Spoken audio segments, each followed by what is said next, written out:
Class third और fourth के लिए बेटा एक बार मैं दोबारा कुछ आपको राउंड ऑफ जो वैल्यूज़ हैं, राउंड ऑफ टेंस और राउंड ऑफ हंड्रेड्स, वो रिवाइज कराता हूँ। देखिए बेटा 14 की जो round off 10, round off value of tens की राउंड ऑफ वैल्यूज़ कौन सी होंगी और राउंड ऑफ हंड्रेड्स कौन सी होंगी। तो बेटा देखिए ये 14 है, 14 की राउंड ऑफ वैल्यूज़ कौन सी होगी, 10 होगी। क्यों होगी, देखो बेटा वंस और टेंस इसमें कितने डिजिट आने चाहिए, 2, एक वंस के प्लेस पर एक टेंस के प्लेस पर, तो वंस हो गया, टेंस हो गया। अब ये किसके ज़्यादा नज़दीक होगा, किसके ज़्यादा राउंड ऑफ होगा, तो जो 14 है वो किस किस के बीच में आता है बेटा, 10 और 20 के बीच में, ठीक है। तो अगर हमारा ये 15 से ऊपर होता तो 20 के नज़दीक होता, 15 से नीचे है तो 10 के नज़दीक है, 10 के नज़दीक है तो हमने राउंड ऑफ वैल्यू लिख दी 10। इसी प्रकार से अब 16 है, ये बेटा 15 से ऊपर है, इसे 10 और 20 इन दोनों में से किसके नज़दीक है, किसके राउंड ऑफ है, ये 16 20 के नज़दीक है। जो 15 से ऊपर की वैल्यूज़ होंगी वो 20 के नज़दीक होंगी, जो 15 से नीचे की वैल्यू होंगी वो 10 के नज़दीक होंगी, तो हमने राउंड ऑफ वैल्यू लिख दी 20। और जो 15 वैल्यू है वो मिड वैल्यू होती है, ठीक। इसी प्रकार बेटा 29 किस किस के बीच में आता है, 20 और 30 के, लेकिन नज़दीक किसके होता है, 30 के। 25 के ऊपर की वैल्यू 30 के नज़दीक होंगी और 25 के नीचे की वैल्यू जो है 20 के नज़दीक होंगी, और 20 क्या है, मिड नंबर होगा।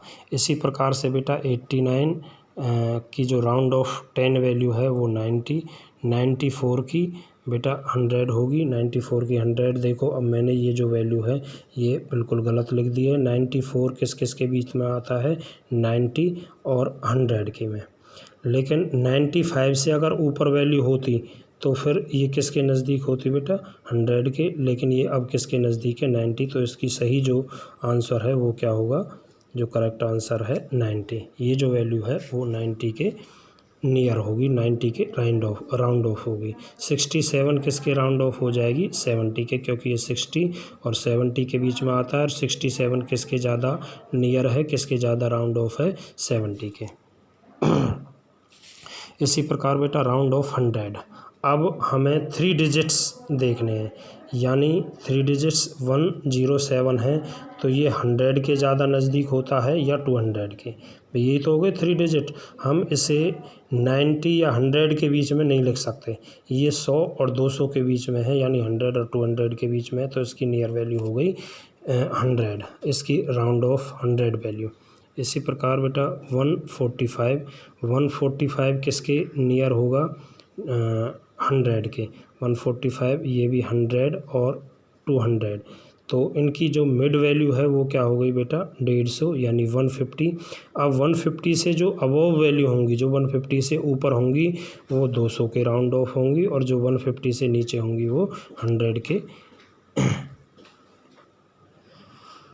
नज़दीक होगी। इसी प्रकार हम 100 और 200, ये जो है ये वैल्यू 150 से ऊपर है तो 200 के नियर होगी, तो राउंड ऑफ वैल्यू क्या हो गई, 200। इसी प्रकार 190 200 के नियर होगी तो राउंड ऑफ वैल्यू 200। ये 150 है तो 150 जो है ये बिल्कुल मिड वैल्यू आ गई। अब इसकी राउंड ऑफ वैल्यू 100 भी हो सकती है और 200 भी। अगर हमारे पास कोई भी मिड वैल्यू आ जाती है, जैसे मान लो मैंने आपको पहले टेंस के नियर बताया था, टेंस और 20 में अगर 15 जो बिल्कुल मिड वैल्यू आ जाती है तो इसकी राउंड ऑफ टेंस वैल्यू क्या होगी, वो 10 भी हो सकती है और 20 भी हो सकती है। इसी प्रकार 150 के राउंड ऑफ वैल्यू 100 भी हो सकती है और 200 भी हो सकती है। इसी प्रकार 149 150 से ऊपर होता तो राउंड ऑफ वैल्यू 200 होती, लेकिन अब ये 100 वैल्यू होगी। Thank you.